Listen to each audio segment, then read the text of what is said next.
It's a DIY spice rack. Or is it? Watch till the end. You are watching Try DIY with Ebony. Here's a look at our spice rack, and as you can see, we have lots and lots of spices. Before I built this spice rack, we had spices in one cabinet, spices in another cabinet, but now all the labels are facing outward and it's easy to see everything. So let's get started. Here's the supply list, a cut list, and a diagram. You can click the link in the description for the PDFs.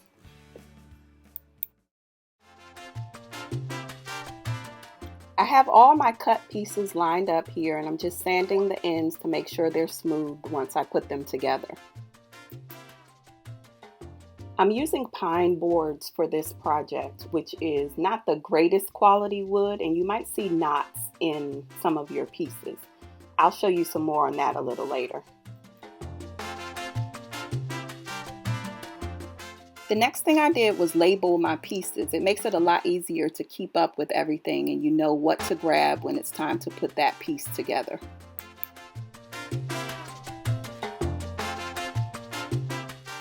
I used one of the pieces of wood to draw lines to help to create a guide for the holes that I was going to pre-drill on those pieces.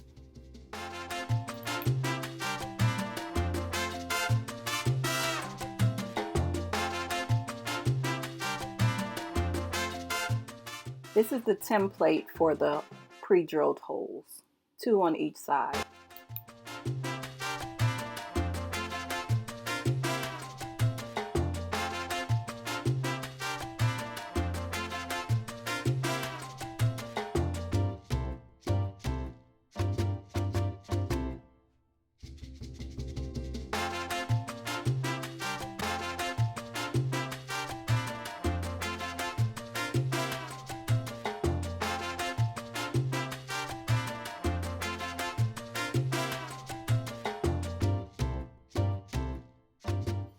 And there I have my completed rectangle.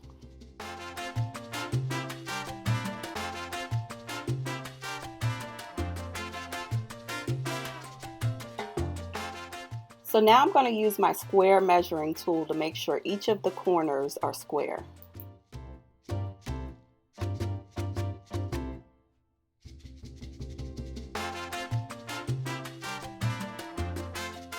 These are the measurements that I decided to use, but you can choose how much space you want between each shelf.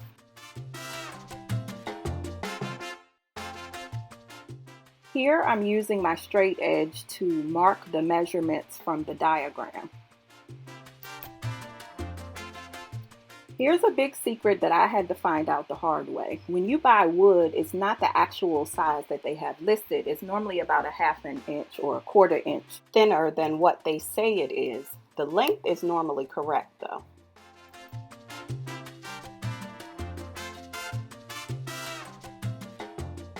I'm making the same measurements on the other side.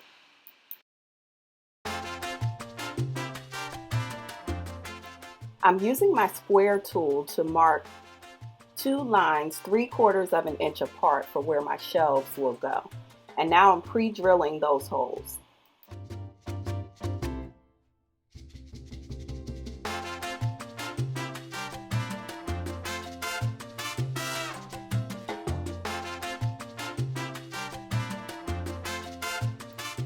The square tool clearly gets a lot of action, especially when you're making boxes or rectangles or something with shelves.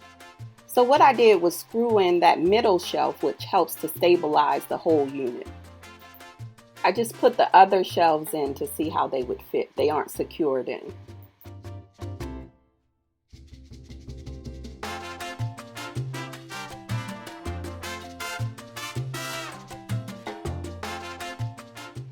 Again, using my square to make sure everything lines up. I added my level to make sure that the shelf is straight while I drilled in my screws.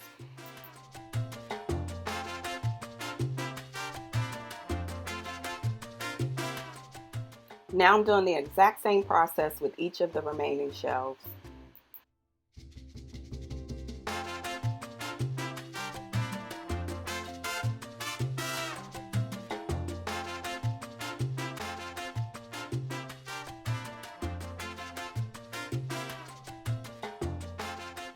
Now I'm measuring 2 inches up from the bottom of the shells for the guardrails.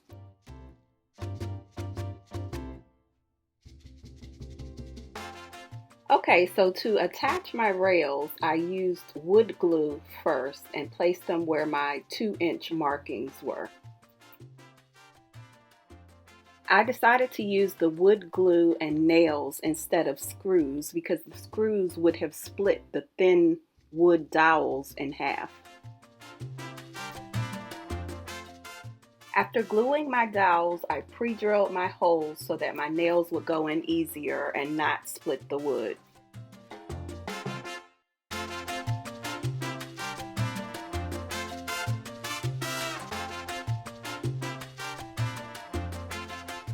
And the basic structure is finished. All I need to do now is fill in those nail holes with wood putty. If you don't like to get your hands dirty, you can use glue to use the wood putty, but I like to go in with just a finger and grab a small scoop and just enough to cover the holes with the wood putty. It kind of feels like modeling clay, so it's easy to just manipulate the wood putty where I want it to be.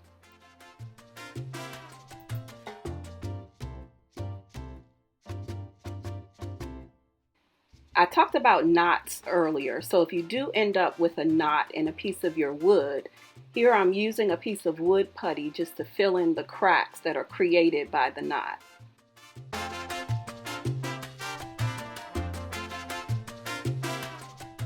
This is a closer look at the knot and how I'm smoothing the wood putty across those cracks so that it's one smooth surface.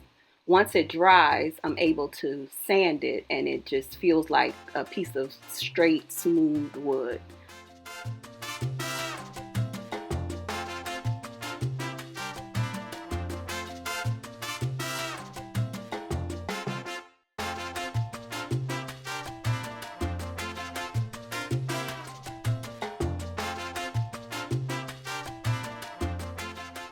I added the wood putty to fill in the screw holes as well.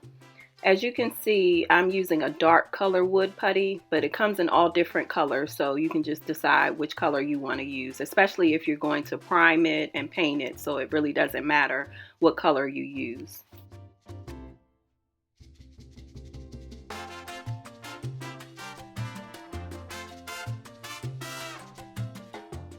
I used the all-purpose Kills white primer to prime the spice rack. One of the things I like to do is use a paper plate or a foam plate because it just makes it easier and you can just throw it right away.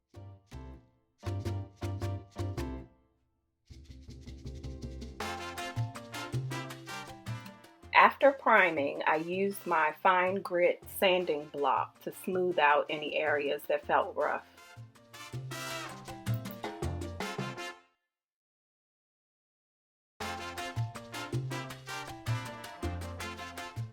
So now it's time to add some color.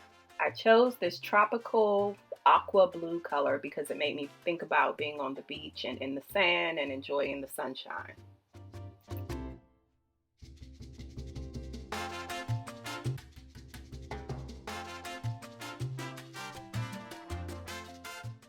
And here's the finished product.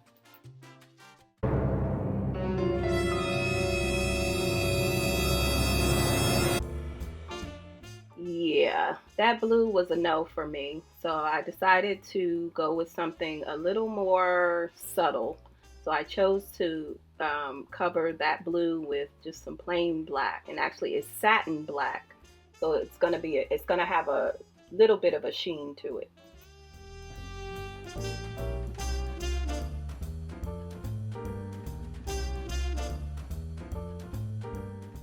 All done covering up all the blue. I ended up using 1.5 bottles of the black satin spray paint, and I think it did a pretty good job with that sheen.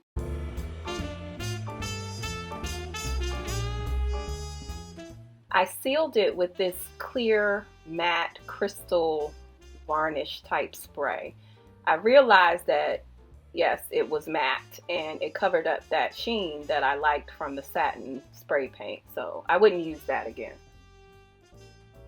These are the corner braces that will be used to hang the spice rack on the wall or on the pantry door.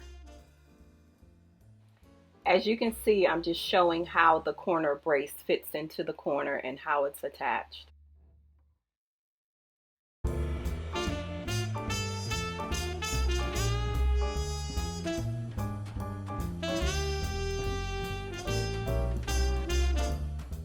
Before I screw in all 4 screws, I put my hand underneath to make sure that the corner brace is flush with the back of the spice rack.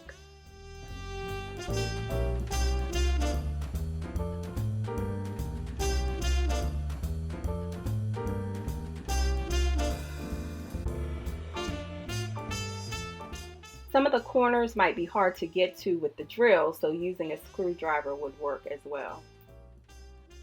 But my most favorite gadget to use in tight corners is this little thingy. You can put it into, it's a drill bit that you can put into the drill and it can twist and turn. So I'm showing an example of how to use it here. It's really awesome when you're trying to get to tight or hard to reach spaces that need to be screwed in.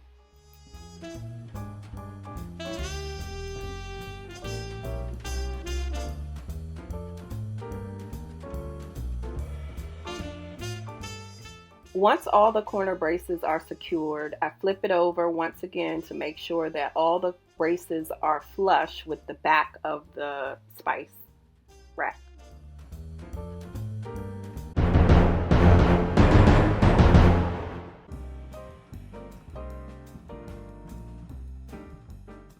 So basically, when I realized I wasn't going to use this as another spice rack, I decided to see what else I can fill it with.